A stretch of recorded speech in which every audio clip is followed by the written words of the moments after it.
এখন আপনার বয়স হয়ে গেছে 30 বা 25, ধরে নেন যে আপনার হায়াত 60 বছর, তার মানে আপনার জীবনে বাকি আছে এখন 30 বছর।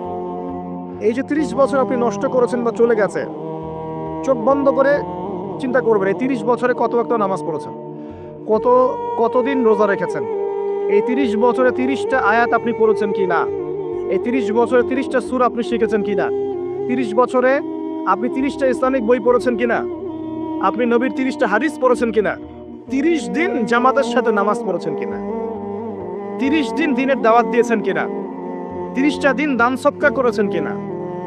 আমি খুব বেসিক কথা বলছি, আমি বলিনি আপনি 30 দিন 30টা যুদ্ধ করেছেন কিনা, এই কথা বলিনি। আমি আপনি বেসিক কথা বলছি, একদম বেসিক প্রাইমারি কথা।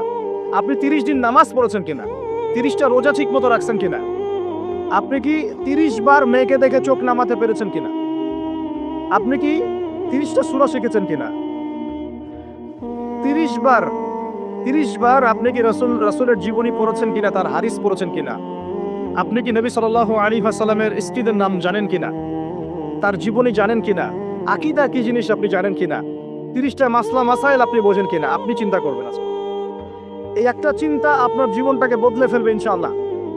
এই একটা চিন্তাই যথেষ্ট আপনার জীবনকে বদলে ফেলার জন্যে। এই চিন্তাটা আরেকভাবে করবেন, এটা ভাবার পরে আপনি চোখটা খুলবেন, চোখটা খুলে সাদা কাগজ নিয়ে বসবেন, উঠে বসবেন, বসে আপনি লিখবেন। এই যুবক ভাই শোনেন, বসে আপনি লিখবেন। কি লিখবেন? আপনি লিখবেন এই 30 বছরে আপনি কতগুলো গুনাহ করেছেন, মনে পড়ে কি কি। হয়তোবা, আমি দোয়া করি যেন এমনটা না হয়, তবে হয়তোবা আপনি খুঁজে পাবেন এই 30 বছর আপনি বেনামাজি ছিলেন। হয়তোবা দাঁড়ান 2, আপনি হয়তো দেখবেন আপনি অনেক দিন রমজানের রোজা রাখেন নাই। আপনি দেখবেন হয়তো আপনি দান সদকা তো করেন নাই, রিকশাওয়ালাকে থাপ্পড়ও দিয়েছেন। আপনি হয়তো দেখবেন যে হলে সিট বুকিং এর জন্য হকি স্টিক নিয়ে মারামারি করেছেন।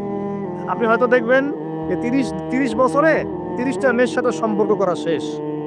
আপনি হয়তো দেখবেন যে আপনি অলরেডি পতিতালয়ে ভিজিট করে চলে আসছেন।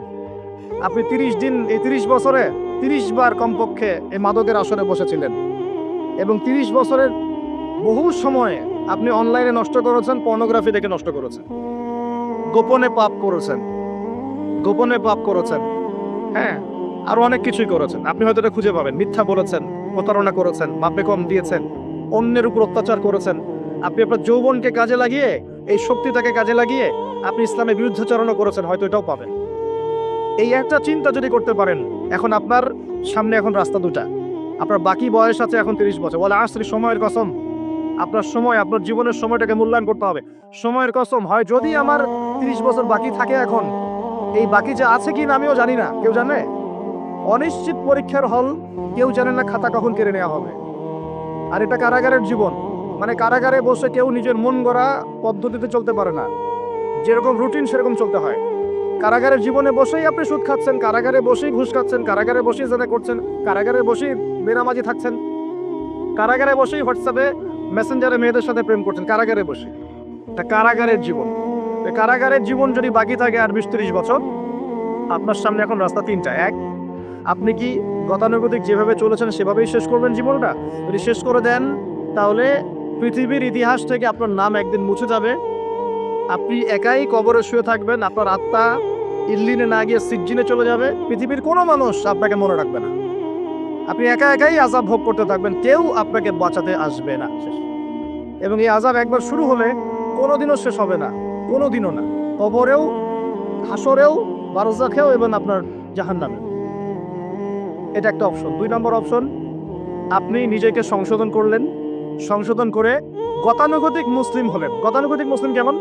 হ্যাঁ, তওবা করেছি, এখন আমি মাশাআল্লাহ 5 ওয়াক্ত নামাজ টুকটাক পড়ার চেষ্টা করি, আমি মিথ্যা কথা বলি না, আমি হালাল খাওয়ার চেষ্টা করি, হ্যাঁ, আমি পার্ট টাইম কিছু দাওয়াতি কাজ করি, এবং আমি আমার পরিবার নিয়ে সুখে শান্তিতে বসবাস করার চেষ্টা করছি। আমি কোনো ঝুঁকির মধ্যে যাই না, ঝুঁকিতে যাই না আমি।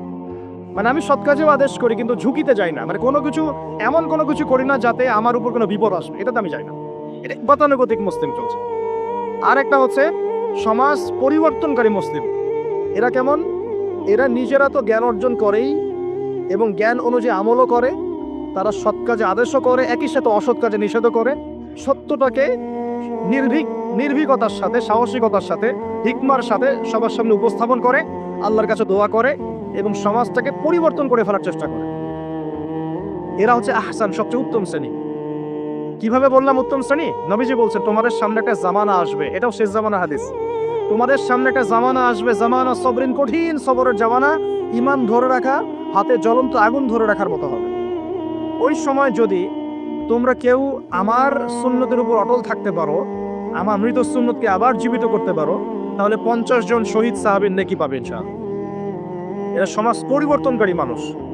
আর ইতিহাসে যারা সমাজ পরিবর্তনকারী মানুষ, তাদের জীবনে পরতে পরতে বিপদ আপদ বলা মুসিবত আসবেই।